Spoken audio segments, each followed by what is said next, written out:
Dünya miqyosida Türk fuqarolarining huquqini qo'g'dash maqsadida qurilgan qonun va fikr munbiri nomli advokatlar birlashmasi Xitoy hukumatining Uyg'urlarga qilgan zulmini Yevropa kishilik huquq kengashiga elib chiqadiganligini bildirdi. Advokat Amir Aqpenar bu to'g'riliq bayonot e'lon qilib, biz qarindoshlarimizga qaratilgan kishilik huquq dafsandichiligini xalqaro sahnaga elib chiqamiz dedi. Yegilishicha, mazkur munbar tarafidan Birlashgan Davlatlar Tashkiloti kishilik huquq kengashiga sunilgan Xitoyning Uyg'urlarga qaratgan dafsandichiliklarni tekshirish haqidagi iltimosi kishilik huquq kengashining 2023-yili 2-oyning 17-kunidan 23-kunigacha o'tkaziladigan 31-qatimliq yig'inida muzokara qilinadi ekan. Xitoyning atalmış yuqumni nolga tushirish bahanasi bilan Sharq Turkistonda ijro qilayotgan oilaga va ayrim qamash o'rniga qamab osh qo'yish davolamaslik qilmishi Sharq Turkiston xalqiga og'ir ofat bo'lgan. Sharq Turkistonda davom qilgan 2 oydan oshgan qamalda Sharq Turkiston xalqining uyidagi ochlig'i tugab ochliq yordam murojaatnomalari ko'paygan. 10-oktyabr bir tarqalgan 47 sekundlik senda ayrim qamash o'rnida qolgan bir Uyg'ur ayol Xitoyning jinoiy qilmishlari haqida shikoyat qilib, do'stlardan eng tez suratda olinadigan yonpin nomerini aytib berishni o'tingan. U so'zda yana put qo'lida sezim qolmaganligini, doiralar so'lab qo'yib, davolamay tashlayotganligini, o'zining karantin o'rniga qamalganda sog'lom ekanligini, xalqaroga tez olinadigan nomer bo'lsa Xitoyning insoniyatga qarshi jinoiy qilmishlari haqida xalqaroga arz qiladiganligini bildirgan.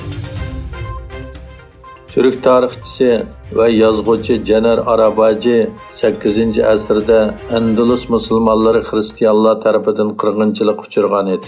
Sharq Turkiston 2-Andalusga aylanish oldida turmoqda dedi. Hikmat va ilm jamiyatida qonigan yara Sharq Turkiston temasida leksiya so'zlagan Qaratay Universiteti ijtimoiy va insoniyat fanlari fakulteti o'qituvchisi professor Caner Arabaci islom dunyosining qonliq jarohatlari ko'p. Agar Sibiriyadan janubga, g'arbdan sharqqa borsangiz, hamma yerda bizning qonlarimizning eqiyotganligini ko'rasiz. Sharq Turkiston tipik Andalusga aylanish oldida turmoqda. Hilal oy va yulduzliq ko'k bayroq yer yuzidan o'chirilmoqchi dedi.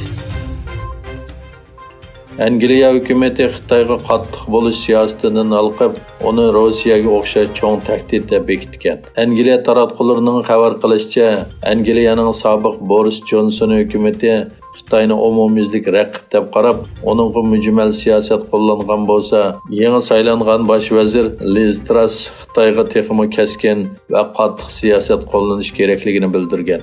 Liz Truss vazifaga o'ltirgan dastlabki bir necha haftada Xitoyga taqobil turish siyosatini belgilagan. U mundaq degan: Rossiya Angliya uchun yanada eng cho'ng tahdid. Halbuki Xitoy bizning qimmat qarashimiz va turmushimizga texmo og'ir va uzun muddatlik tahdid sanaladi.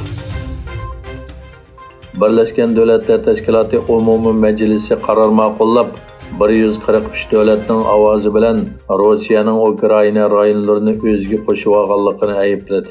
Rossiya yaqinda Ukrainaning Luhansk, Donetsk, Xerson va Zaporojye rayonlarini o'ziga qo'shib olgan edi. 193 a'zodan tarkib topgan umumiy yig'inda 143 davlat bilet tashlab Rossiyaning harakatini aybladi. Rossiya, Venezuela, Shimoliy Koreya, Belorussiya va Suriya qatorliq 5 davlat qarshi ovoz berdi. Xitoy va Hindistonni o'z ichiga olgan 33 davlat ovoz berishdan voz kechdi. Amerika prezidenti Joe Bidenning davlat bexatarlik strategiyasida biz xatarlik Rossiyaga davomli besim ishlatish bilan birga xalqaro tartibni qayta qurish muddaosi va iqtidorni oshirgan birdan-bir raqobatchi Xitoy bilan unumli raqobatlashishimiz deb ta'kidladi. Tunugun e'lon qilingan Biden hukumatining davlat bexatarlik strategiyasida Bidenning davlat bexatarlik strategiyasi Amerikaning erkin, ochiq va gullangan dunyo qurish maqsadi va muhim manfaatini qo'g'dashga markazlashdi deyildi.